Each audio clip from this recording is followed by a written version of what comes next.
Really quick breakdown on how to get Message Plus. It's a Verizon app. So, what you want to do is you want to go in your Apple App Store, of course.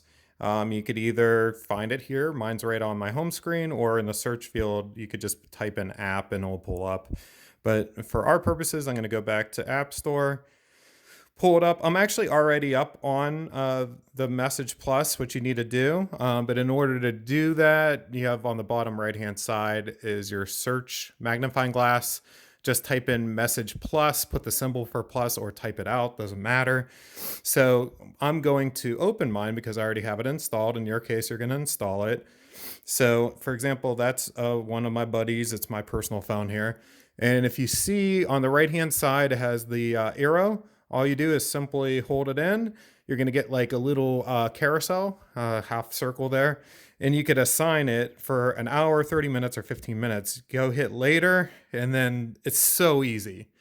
You just have the time, and boom, 5:44 p.m. It's already set to that time. And then on the top right hand side, it says schedule. Hit schedule. Boom, that's it. So that's all you have to do.